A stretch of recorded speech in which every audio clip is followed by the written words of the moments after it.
Welcome back. 14 before the hour. There is talk that interest rates could be about to rise, and that may make this the perfect time to purchase real estate or refinance. John Heithouse is chief evangelist for Real Estate Business Intelligence, and he joins us again. Welcome back. Good morning. Happy holidays early. Thanks to you it's as good, well. good to have you here. Sure. Are you expecting real estate? Are you expecting interest rates, which have been at such an attractive in such an attractive place for so long, making borrowing so much easier than it would otherwise be? Do you think we're about to see a move? Sure. Well, the interesting relationship between the capital markets and the residential real estate business is well documented. But the fact is, Bruce, it would take a pretty big jump in rates to really impact the traditional consumer in the D.C. market area. And by that I mean, 4 or 5 whole percentage points before people start to sit up, and take, maybe not quite that dramatic, but trending towards that way. And what's proposed is nowhere near that close. I hear you saying that if we get a move, it'll be a small move and it'll have a small impact. Correct. To the extent that some dollars, and anytime you can save money, that's an opportunity worth considering, maybe taking advantage of. Is this, in your view, and we're getting into the slow season in terms of real estate, but sure, spring will be here soon, is this a time to buy if you've been thinking about buying? Is this a time to refinance if you're not at as good a rate as you sure, might be? Absolutely, it is, for a couple reasons. First of all, the supply in most of our market segments is still very, very strong. So for a buyer, there's lots of choice, and affordability is still very, very attractive. When I bought my first house in 1981, mortgage rates were 17%. Golly. It was a $70,000 mortgage, cost $1,000 a month. Today in the D.C. area, you could buy a $300,000 house for that same mortgage payment, and which is somewhere in the $2,500 a month range, fully loaded. And you compare that to the rents. That's a 2-bedroom apartment in most markets. Mm-hmm. So incredibly attractive. With all the advantages of equity. Correctly, right. So with a 4%, even a 5% mortgage rate, you're not going to see too many consumers get upset. What typically happens, however, is there's a psychological factor. Mm-hmm. And that's that's why I think we're going to see a refinance rush in the first quarter, because people are going to want to lock in rates that are perceived to be more favorable and maybe save them $70 or $100 a month. I don't want to take you outside your zone of expertise or comfort, but is there a amount that you have to be able to move to in terms of what your existing interest rate is compared to what you might be able to get in a refi? Sure. You wouldn't move for 1/10 of a point. Clearly, you're moving for 2.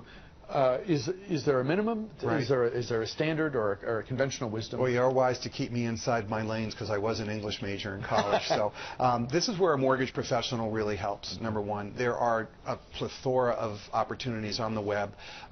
Quicken Loans, for instance, has an awesome website where they can help you make buy or rent decisions, and they can show you where it's worth, because don't forget, I think this is your point, there are structural costs to a refinancing. There's title costs, you have to pay the county a transfer tax. So once you add those costs up, you have to balance that against your savings. And typically what you look at, I believe experts encourage, somewhere between a 2.5 to 3 year payback is a safe zone to look at. You add up all your costs, add up all your savings, and the net of that, how long will it take me to break even? And of course, part of the equation is how long do we expect to be in our home? That factors in a big way. Absolutely, for sure. At the end of the day, consult an expert. You bet. When we look back at the last 12 months, what are the real estate headlines of 2015? Well, it's been the best of times in virtually every single important metric, Bruce. Closed sales are at a 9-10 year high. Even compared to last year, we're about 11% ahead. Pending sales, which is really important because that's the futures indicator of the market, are also 10 to 12% ahead of last year. So we not only have sales activity that's strong, but we have brand new sales activity. We're also monitoring web activity. One of the things that MRIS does is we have relationships with the large consumer portals, and we know based on demand who are looking at houses, how many people are scheduling showings and actually attending the showings. And it's really cool to be able to watch that front end, and that metric is also very strong. So you combine that with, to your point, a very accommodative lending environment, and you have a recipe for success for both sellers and buyers. So on top of the traditional metric, DOM, days on the market, you have this new one which gives you a feel for what the interest level is, how many people are thinking, how many people are edging towards seriousness. It's a demand index. It's a brand new data point. Sure. And if you listen to the consumer websites, they'll say 70 million people a month come to their sites, but only 450,000 people buy houses, right? So what are those 450,000 people doing? They're translating the action from the web and from dreaming and kind of perceiving to actually getting in a car with a real estate agent, looking at houses, repeated showings, and writing contracts. Just like the Dow Jones every day is on the futures market, this is the real estate futures. Perfect segue. What do you have expectations that you're willing to talk about for 2016? Well, providing the economy stays where it is or grows with regard to the employment outlook, it's going to be a very, very strong year again. Demand is through the roof in many, many markets. Even areas like Prince George's, which have been relatively unloved as the market's recovered, have now returned to very strong and favorable levels. So interest rates stay, even a little bit of a rise or a modest rise, let's say a full point rise, you're going to see very, very strong demand for real estate here in the D.C. region. Revving up again after the holidays as per tradition? Well, you know what? December is also, just the first couple of days of December have been very strong. Really? November was ahead of the last 5 years. So traditional spring market activities have started earlier and earlier. Warm weather also helps a little bit because that, kind of encourages people. But I think it's going to be a really positive market. We only have a minute left. Sure. You mentioned rents, which are a real burden. Right. Troublingly high, if you will.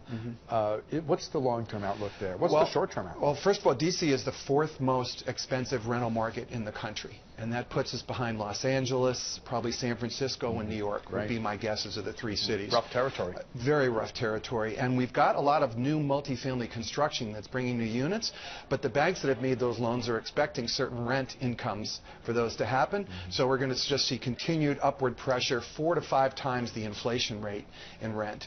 So buying a house makes more sense than ever. Depending on what people say this is a transient area. To a certain extent, that's true.